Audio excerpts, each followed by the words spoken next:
तो भारतीय सेना के लड़ाकू विमानों के पायलटों के लिए एयरलिफ्ट में सुरक्षित बचाव एक चुनौतीपूर्ण और जीवन मरण का प्रश्न होता है। इसके लिए पहले भारत को विदेशी निर्मित सीट इजेक्शन पायलट पैराशूट पर निर्भर रहना पड़ता था, जो न केवल महंगे थे बल्कि स्वदेशी रक्षा क्षेत्र में आत्मनिर्भरता की कमी को भी उजागर करते थे। लेकिन अब एक नई क्रांति ने जन्म लिया है। दरअसल कानपुर स्थित ऑर्डिनेंस पैराशूट फैक्ट्री ने भारत की आत्मनिर्भरता की दिशा में एक और महत्वपूर्ण कदम बढ़ाते हुए अपनी पूरी ताकत से स्वदेशी पायलट पैराशूट का निर्माण शुरू कर दिया है। वही हाल ही में जो बांग्लादेश बहुत तेवर दिखा रहा था, वो अब सीधा हो चुका है और अब बांग्लादेश की नई सरकार की मुश्किलें कम होने का नाम ही नहीं ले रही है, जिसका अब भारत पर भी बुरा असर पड़ सकता है। पूरी डेवलपमेंट क्या है, आइए समझते हैं आज की इस वीडियो में। लेकिन आगे बढ़ने से पहले इस वीडियो को एक लाइक करके चैनल को सब्सक्राइब जरूर कर लीजिए, क्योंकि यह आपके लिए सिर्फ 1 सेकंड का काम है, लेकिन इससे हमारी काफी बड़ी मदद होती है। दरअसल आज हम आपको एक ऐसी नई तकनीकी उपलब्धि के बारे में बताने जा रहे हैं जो भारतीय वायुसेना के पायलटों की सुरक्षा में एक क्रांतिकारी बदलाव ला सकती है। क्योंकि यहाँ पर कानपुर की ऑर्डिनेंस पैराशूट फैक्ट्री ने एक खास तरह का पैराशूट तैयार किया है, जो लड़ाकू विमानों में गड़बड़ी होने की स्थिति में पायलट को सुरक्षित उतारने में मदद करेगा। यह पैराशूट खास तौर पर तेजस जैसे अत्याधुनिक विमानों के पायलटों के लिए डिजाइन किया गया है, ताकि किसी भी आपातकालीन स्थिति में वे सुरक्षित लैंडिंग कर सकें। खास बात यह है कि इस नई पहल के साथ भारत अब अमेरिका और यूरोपीय देशों पर निर्भरता खत्म कर सकेगा और अपनी सुरक्षा में एक महत्वपूर्ण कदम आगे बढ़ाएगा। ऐसे में अब भारतीय पायलटों के पास न केवल उच्चतम तकनीकी सुविधाएं होंगी, बल्कि उनकी सुरक्षा भी पूरी तरह से सुनिश्चित हो सकेगी। दरअसल अभी तक भारतीय सेना लड़ाकू विमानों के लिए अमेरिका समेत अन्य यूरोपीय देशों से सीट इजेक्शन पायलट पैराशूट खरीदती थी, लेकिन अब कानपुर ऑर्डिनेंस पैराशूट फैक्ट्री ने आत्मनिर्भर भारत की मुहिम को रक्षा क्षेत्र में एक कदम आगे लाकर खड़ा कर दिया है। और यहाँ पर DRDO की इकाई aerial delivery research and development establishment के इंजीनियरों ने लड़ाकू विमान तेजस के सभी संस्करण के विमानों को उड़ाने वाले फाइटर पायलट को आपात स्थिति में सुरक्षित जमीन पर लाने वाले सीट इजेक्शन पैराशूट का डिजाइन तैयार किया है। और अब इस डिजाइन को मंजूरी मिलने के बाद ADRD के साथ मिलकर रक्षा मंत्रालय के PSU gliders India limited company की इकाई OPF कानपुर ये पैराशूट बनाने में जुट गया है। खास बात यह है कि OPF के इंजीनियरों के मुताबिक तेजस मार्क 1A फाइटर जेट की टॉप स्पीड 2205 किलोमीटर प्रति घंटा से ज्यादा है और यह 50,000 फीट की ऊंचाई तक उड़ान भर सकता है। गौर करने वाली बात यह है कि इसमें कानपुर की OPF फैक्ट्री एशिया में पहली फैक्ट्री बनी है, जिसने तेजस में प्रयोग होने वाले पायलट पैराशूट को कम दामों में अच्छी गुणवत्ता के साथ तैयार किया जा रहा है, जिसका भार लगभग 8 किलो है और इसकी कुल लंबाई लगभग 12 मीटर है। हालांकि तेजस की लैंडिंग के समय लगभग रफ्तार 300 किलोमीटर प्रति घंटा होने पर उतरते समय ही इसका इस्तेमाल होता है, जिसमें तेजस की रफ्तार को कम करके कम दूरी पर रोकने में किया जाता है।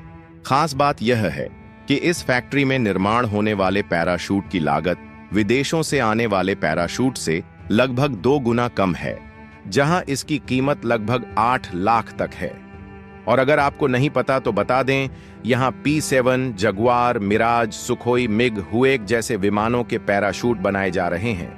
लेकिन आपको यह जानकर हैरानी होगी कि पिछले हफ्ते से म्यांमार की बांग्लादेश सीमा पर सुरक्षा व्यवस्था में नाटकीय बदलाव आया है, क्योंकि झुंटा ने इस क्षेत्र पर नियंत्रण खो दिया है, जिसका भारत पर भी असर हो सकता है। म्यांमार के सभी विद्रोही समूहों में सबसे बड़ा अराकान आर्मी अब रखाइन प्रांत के बड़े हिस्से पर नियंत्रण कर रहा है, जो भारत के लिए रणनीतिक रूप से अहम है। और देखा जाए तो म्यांमार और बांग्लादेश को विभाजित करने वाली 270 किलोमीटर लंबी सीमा पर झूंटा का नियंत्रण खत्म हो गया है। और ऐसी भी रिपोर्टें हैं कि अराकान आर्मी अब म्यांमार बांग्लादेश सीमा के साथ बांग्लादेश के भीतर के क्षेत्रों को नियंत्रित करता है, जिससे बांग्लादेश सेना और अराकान आर्मी के बीच टकराव हो सकता है और इस इलाके में सुरक्षा स्थिति और जटिल हो सकती है। इसके अलावा अराकान सेना ने नफ नदी के पार आवाजाही को प्रतिबंधित कर दिया है, जबकि हाल ही में अराकान सेना ने दावा किया है कि पुलिस और म्यांमार सेना से संबद्ध स्थानीय मुसलमान बांग्लादेश भागने की कोशिश कर रहे हैं। और अगर आपको नहीं पता तो बता दूं, साल 2021 में म्यांमार में एक अचानक हुए सैन्य तख्तापलट ने देश को एक गहरे संकट में डाल दिया, जहां सेना ने सत्ता पर कब्जा किया और इसके बाद म्यांमार में एक नई तरह की जंग छिड़ गई। इस तरह सेना के खिलाफ देश भर में अलग अलग गुट एकजुट होकर संघर्ष कर रहे हैं और आज म्यांमार की स्थिति गृह युद्ध जैसी बन गई है। लेकिन इस संघर्ष में अब 3 प्रमुख गुटों का गठबंधन है जो सेना के खिलाफ एकजुट होकर मोर्चा संभाल रहे हैं। ये गुट हैं Myanmar national democratic alliance army MNDA, टांग नेशनल लिबरेशन आर्मी और अराकान आर्मी।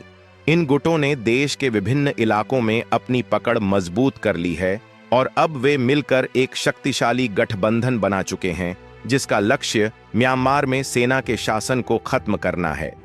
वहीं पश्चिमी म्यांमार से लेकर पूर्वी इलाके तक इन गुटों की ताकत लगातार बढ़ रही है, जहां ये गुट केवल सैन्य शक्ति का ही सहारा नहीं ले रहे, बल्कि अपनी जनता को भी इस संघर्ष में शामिल कर रहे हैं।